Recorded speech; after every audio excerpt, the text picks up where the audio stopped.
6 weeks after my husband died, she came measuring my lake house. Unaware the deed had always carried my name. My name is Eleanor. I am 68 years old. I was married to a man named Walter for 24 years, and before that, we lived together for 9. 33 years if you're keeping count, and I am because someone in this story will eventually try to tell you those years did not matter. Walter and I met late. I was 31. He was 34. Neither of us had been married before. He worked in commercial real estate in Richmond. I taught high school English. We were the kind of couple that grew into each other slowly. No fireworks, no whirlwind. Just two people who kept finding reasons to stay in the same room. In 1998, 4 years before we married, we bought the lake house together. We were not engaged. We were not even officially talking about being engaged. But we'd been driving up to the Blue Ridge on weekends for 2 years, renting the same cabin every September. And one Sunday in the kitchen of that rented cabin, Walter set down his coffee and said, "What if we just bought one?" So we did. We pooled what we had. I put in more than he expected me to because I had been saving since I was 22, and Walter had not. We sat down with a real estate lawyer in Charlottesville, and we titled the property in both our names, joint tenants with right of survivorship. The lawyer explained it twice because Walter wanted to make sure I understood what it meant. Walter said, "This way, if anything happens to either of us, the other one just keeps the house. No probate, no courts, no family arguments." He said the words family arguments like he already knew which family he meant. I want you to remember that. He said that in 1998. We married in 2002. Quiet ceremony. Just our parents and two friends each. By then, we had owned the lake house together for 4 years. We had painted the back deck twice. We had replaced the dock. I had planted hydrangeas along the south side, and they had taken 3 summers to bloom properly. The house was not a wedding gift from him to me. It was not an inheritance from his family to him. It was something we'd built together, with our names side by side on a piece of county paper, before we'd ever stood in front of a minister. Walter had one sister, Connie, 6 years older than him. She had been divorced twice by the time I met her, and she carried herself like a woman who had always expected the world to apologize and was still waiting. She lived in a small house in Lynchburg with a daughter named Brianne, who was 19 the first time I met her, and 40 by the time this story takes place. Connie and I were never close. I want to be honest about that. We were polite for 26 years. We sat at the same Thanksgiving tables. We exchanged Christmas cards. I sent flowers when her mother passed. She sent a card when my father passed. We were two women who had agreed, without ever saying so out loud, that we would not be friends and we would not be enemies, and that would be enough. But Connie had opinions about the lake house. She always had. She would mention it casually at family dinners, the way you mention a place you've been many times when in fact you've only been 3. She would say things like, "Our family's place up at the lake," or "the cabin," "our cabin," when she meant the house Walter and I had bought together 4 years before any wedding. She would correct herself sometimes if Walter looked at her sharply. She would not correct herself if he didn't. I noticed. I always noticed. I just never said anything, because Walter was alive, and Walter was the one who would have to say it, and Walter did not want to. That was the first thing I folded into the envelope. Not the deed itself, not yet. 26 years of small remarks at Thanksgiving tables, 26 years of our cabin slipping out of Connie's mouth like she'd practiced it in the car on the way over. I folded all of that into the envelope first, in my mind, long before any paper got involved. Walter got sick in February. It moved fast. By the second week of April, hospice was set up in our bedroom in Richmond, and by the first week of May, he was gone. 24 years of marriage, 33 years of being someone's person, and then a Tuesday morning with a nurse closing the bedroom door behind her, and me sitting on the edge of the bed not knowing what to do with my hands. The funeral was on a Saturday, 200 people, easily. Walter had been well liked in a quiet way.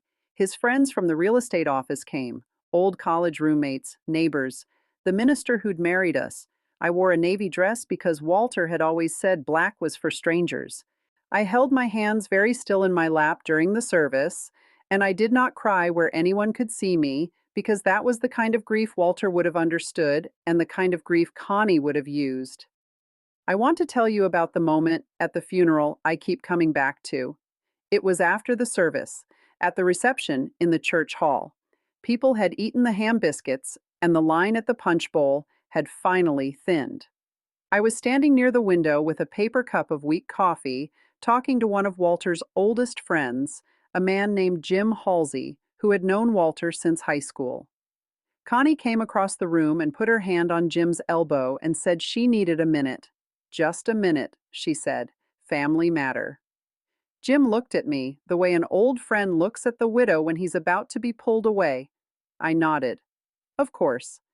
They walked over near the coat rack, and Connie did most of the talking, and Jim listened with his arms crossed and his head tilted down. I could not hear them, but I watched them. I watched Connie talk for almost 4 full minutes without letting Jim respond. And then I watched Jim say something brief, and Connie nodded the way you nod when you want a conversation to be over, but you also want to be remembered as the person who agreed. When I walked over, they stopped talking. Just like that. Connie said, "Oh, Eleanor, we were just remembering Walter." And Jim said, "Yeah, just talking about the old days," and neither of them looked at the other while they said it. That was the first red flag. It went into the envelope, too. 3 days later, on a Tuesday morning, while I was still in my bathrobe at the kitchen table trying to make myself eat half a piece of toast, my phone buzzed. A text from Connie. No condolences, no how are you holding up, just one sentence. "What are the plans for the lake house this summer?" I read it twice. I set the phone down. I picked it back up and read it a third time because I wanted to make sure I had not added meaning that wasn't there. But the meaning was right there in the words, sitting on the screen like a stone dropped in a pond. She did not say, "Are you going up to the lake?" She did not say, "Let me know if you want company." She said, "What are the plans?" As if there were plans, as if those plans involved her, as if the question of whose house it was had already been settled at some family meeting I had not been invited to. I did not answer the text. I set the phone face down on the table. I drank my cold coffee. I went back upstairs and laid down on top of the bedspread in my bathrobe for an hour. And I thought about Walter, and I thought about 1998, and I thought about the locked drawer in the small writing desk in our bedroom. The drawer had been locked for a reason. Some people mistake softness for surrender. Connie had been mistaking mine for 30 years. She was not the first.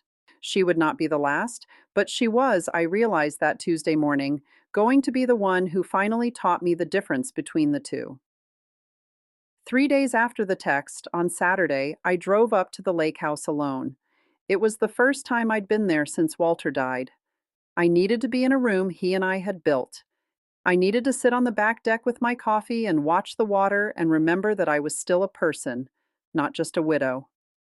I got there mid-morning. I unlocked the front door, set my bag down, opened the windows to air the place out, and started a load of laundry with the sheets I'd left on the line the previous fall. I made a sandwich. I sat on the deck. The hydrangeas were just starting to turn blue. The dock needed a little work. I was thinking about whether I could get Henry from down the road to come look at the loose boards. At about 1:30 in the afternoon, I heard tires on the gravel. I looked up, a silver SUV, Connie's car. Brienne in the passenger seat. I want you to picture this. I am 68 years old. I have been a widow for 6 weeks. I am sitting on the back deck of the house my husband and I bought 28 years ago, and my sister-in-law is pulling into my driveway unannounced with her grown daughter and a yellow legal pad, and what I would, within 30 seconds, realize was a tape measure clipped to her belt. She did not call out. She walked around the side of the house, the way you walk around your own property, and she came up onto the back deck and she said, "Oh, good, you're here. We weren't sure if you'd be up this weekend. I want to be honest. My first instinct was to be polite. That is what 33 years of being Walter's wife had trained me to do. Be polite, be soft, be the room that absorbs the noise. I said, "Connie, hello, I wasn't expecting you." And she said, "I know, sweetie. We just thought we'd swing by, take a few measurements, get a sense of what we're working with."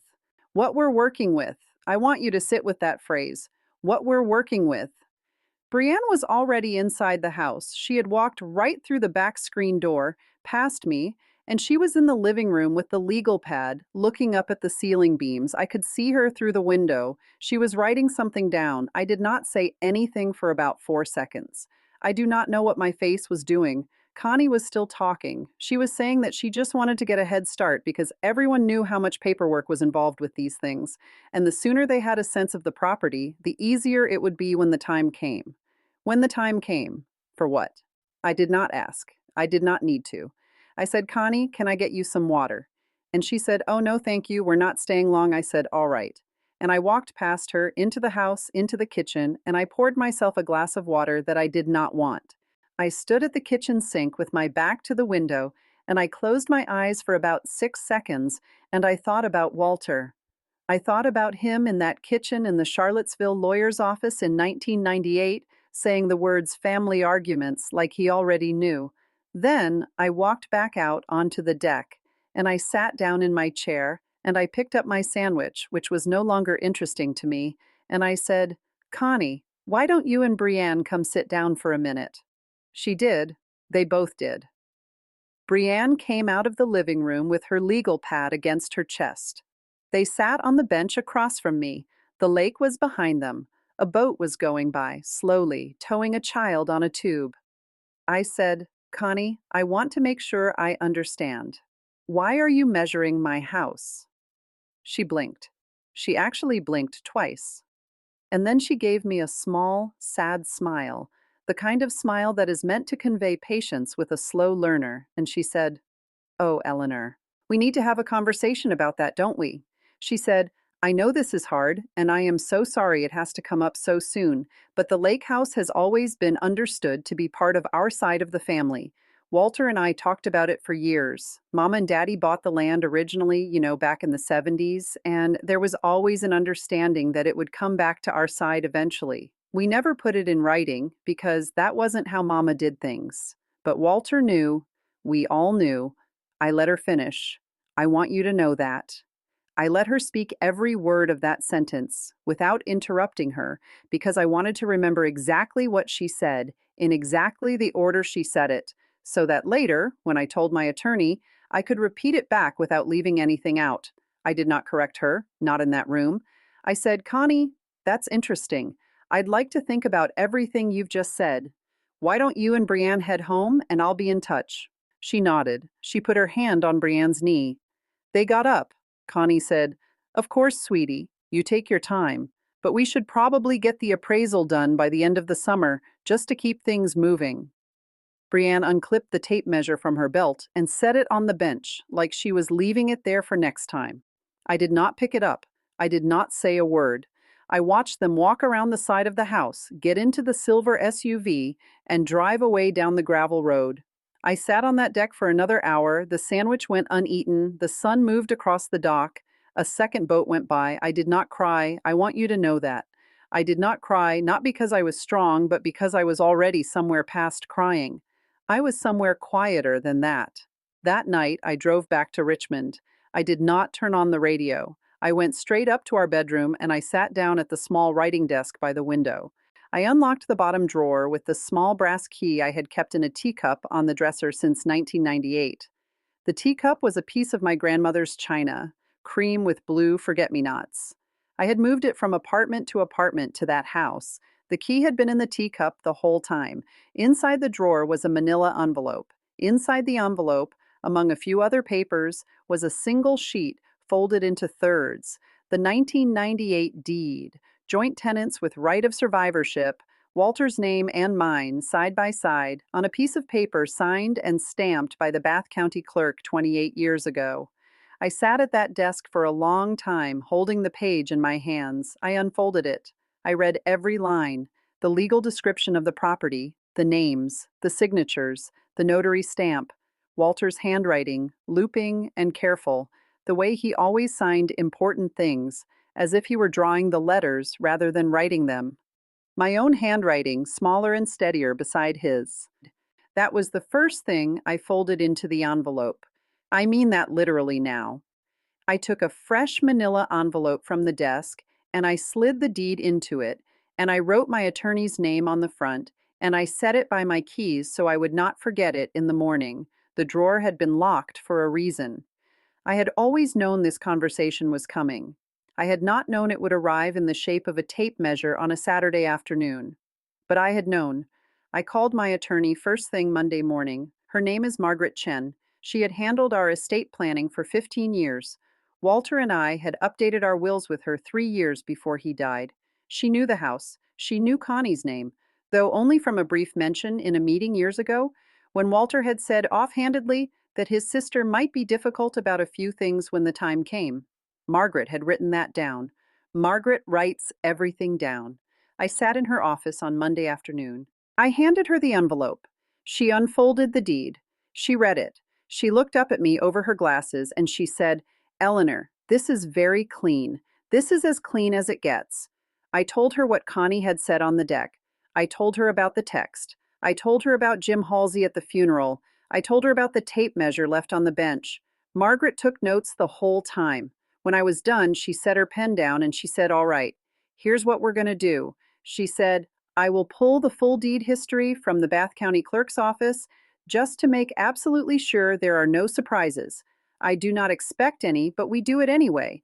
And then I will send Connie a letter, a short, formal letter, on my letterhead, stating that the property is yours, that the transfer occurred automatically at Walter's death by right of survivorship, that no probate is involved, and that no further communication on this subject is necessary." She said, "Do you want me to be gentle about it?"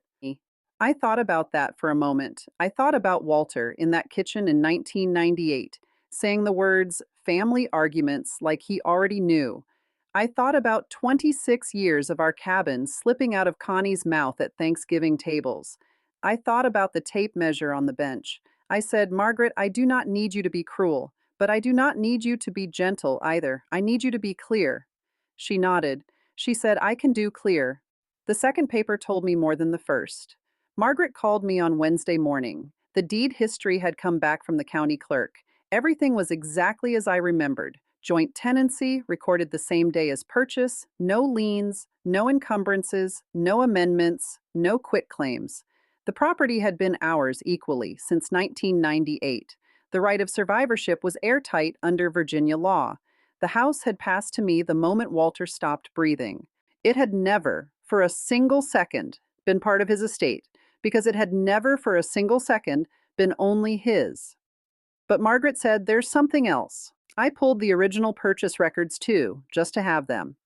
And it turns out, Eleanor, you and Walter both put money into the down payment, but you put in 56%. He put in 44. I had forgotten that. I had genuinely forgotten that. I had remembered putting in more than he expected. I had not remembered the exact percentage.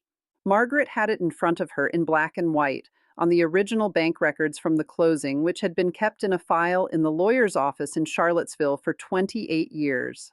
I sat in my kitchen with the phone against my ear, and I felt something quiet shift inside me. It was not anger, it was something steadier than anger. I had paid for more than half of a house that my husband's sister was now measuring like a butcher measures a cut of beef. Margaret asked if I wanted to include that in the letter. I said no. I said, "The deed is enough. The deed has always been enough. The down payment records are for me. They are not for her." Some people mistake softness for surrender. I will say that again. Some people mistake softness for surrender. Connie had spent 26 years mistaking mine. The down payment records would not change her mind. The deed would not change her mind either, if I am being honest. But the deed did not need to change her mind. It only needed to end the conversation. Margaret sent the letter on Thursday afternoon by certified mail.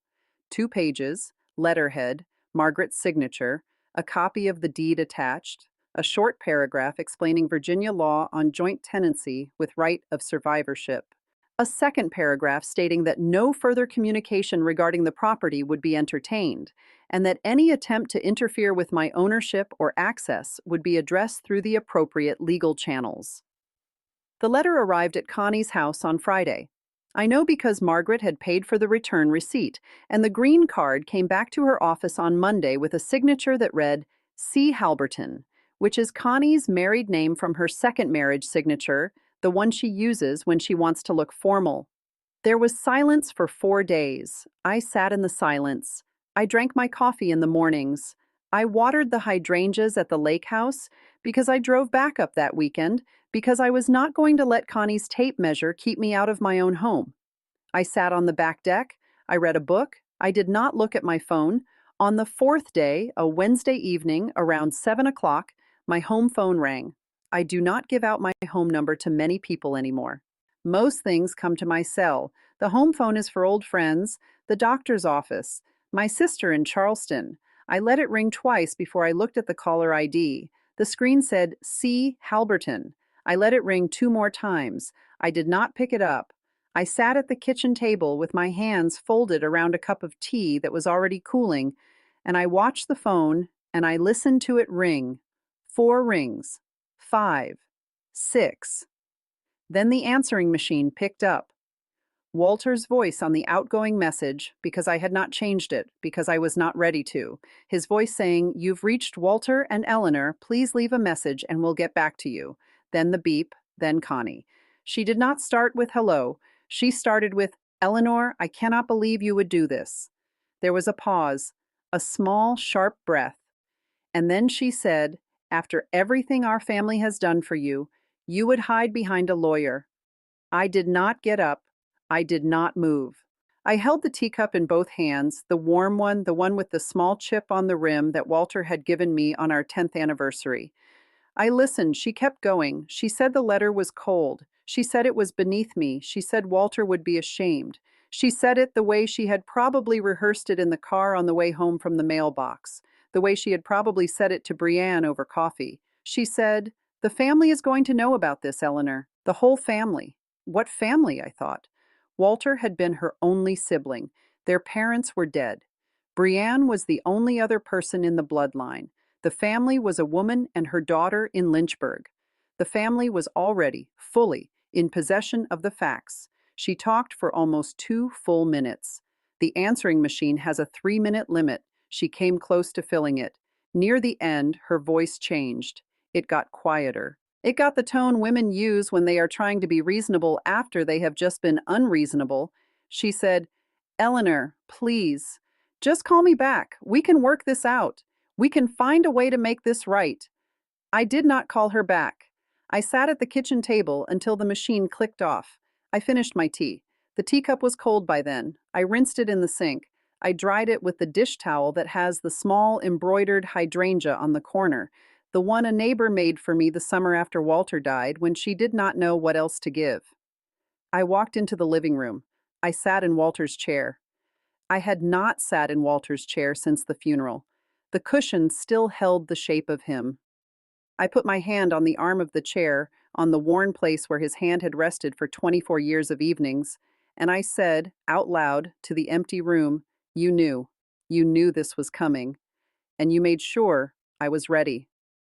I did not cry, but I sat there for a long time. Margaret called me the next morning. Connie had called her office too, just before 5 o'clock the previous afternoon. Margaret had not taken the call. Her paralegal had. The message was that Connie wanted to discuss a settlement, a reasonable arrangement, something that honored, and Connie used this word, the spirit of the family's wishes. Margaret said, "Eleanor, you do not have to respond. There is nothing to settle. The property is yours. There is no claim to negotiate against." I said, "Margaret, please send her one more letter, one sentence, just one. Say that no settlement is appropriate because no claim exists, and say that any further contact regarding the property will be considered harassment." Margaret said, "Are you sure?" I said, "I am sure." That letter went out on Friday. It was, I think, the cleanest sentence Margaret has ever written on my behalf. It said, "Our office considers this matter fully resolved, and any further communication regarding the property at the listed address will be documented accordingly." That was the last letter. There were no more phone calls. The silence that followed was not the silence of forgiveness, because nothing had been forgiven and nothing had needed to be. It was the silence of a door closing on a room that had never really belonged to the person knocking. I want to tell you about the last time I went up to the lake house that summer. It was August, late August. The hydrangeas were full and heavy and starting to go that papery green color they get before the season turns. I drove up on a Friday afternoon by myself, and I let myself in through the front door, and I stood in the entryway for a long moment with my hand on the door frame. I thought about what Walter had said in the lawyer's office in Charlottesville in 1998. Family arguments. He had used the plural. He had not said argument. He had said arguments. I think he had known even then that what was coming would not be one conversation. It would be many conversations, spread across decades, with one person who could not let go of an idea she had decided was hers. He had bought a house with me in part because he loved the lake, and in part because he loved me, and in part because he wanted to be very, very sure that one specific door would never have to be argued over after he was gone. He bought me peace. That is what the deed was. A piece of paper that had been waiting in a drawer for 28 years to do its quiet work.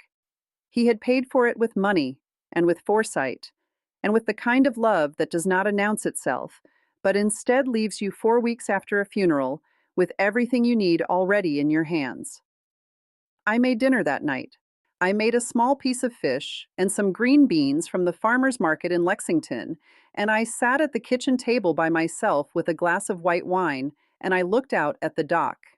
The water was very still. A great blue heron came down at the end of the dock and stood there for almost 10 minutes, the way they do, before it lifted off again. I thought about Connie. I want to be honest about that too.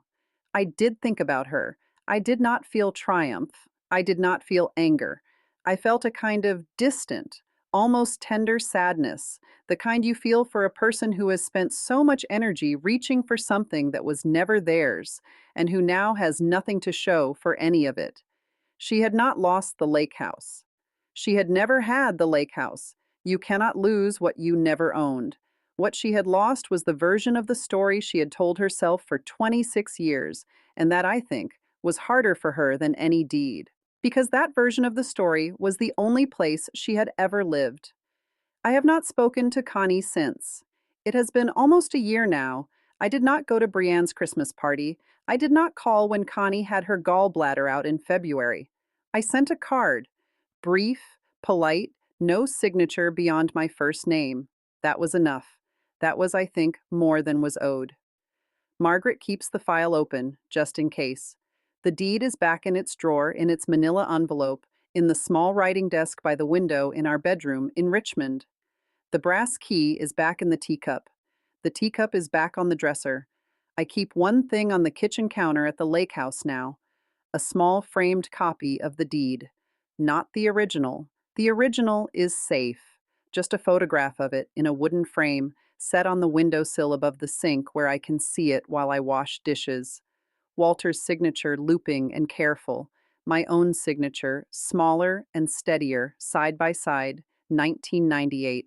I look at it sometimes, in the mornings when the light comes in over the lake. I think about how a single page, folded into thirds, can hold an entire marriage. I think about how a man who is gone can still reach forward through 28 years to put his hand on his wife's shoulder and say, "You are taken care of. You have always been taken care of, I made sure." And I think about how a woman who is underestimated for 30 years can become, in the space of one quiet Saturday afternoon, the woman she always was, the one nobody at the Thanksgiving tables had bothered to notice. There is a thing I have learned in the year since Walter died that I want to share with you before I go. Quiet women are not weak women. We are women who have decided a long time ago that we will not waste our voices on rooms that are not listening. We save our voices for the moments that matter, for the lawyer's office on a Monday afternoon, for the single sentence in a certified letter, for the answering machine that we let ring and ring and ring while we sit at the kitchen table holding a cup of tea that has gone cold. Connie thought she could walk into my house with a tape measure because she had spent 30 years hearing my silence and reading it as permission. She was not the first person to make that mistake. She is unlikely to be the last. But she was the one who taught me, finally, that the deed had been doing its work the whole time, sitting in a drawer, waiting for a Saturday in June when a screen door would swing open without a knock. The deed is still in the drawer. The drawer is still locked. The key is still in the teacup. And the lake house is still mine. Walter knew. He always knew. And if stories like this remind you that quiet dignity is not weakness, subscribe to my channel for more stories. Because sometimes the softest voice leaves the deepest mark. I'll be at the lake this weekend. The hydrangeas are coming in again. The dock is finally fixed. There is one chair on the back deck now instead of two, and I have learned slowly to sit in it without feeling like the other one is empty. It is not empty, it is just no longer needed. Walter is in the deed. Walter is in the drawer. Walter is in the brass key in the teacup on the dresser. And Walter is in the way I did not pick up the phone 4 days after a certified letter when a woman who had measured my house called to tell me I should be ashamed. I was not ashamed. I was, for the first time in 30 years, exactly where I belonged.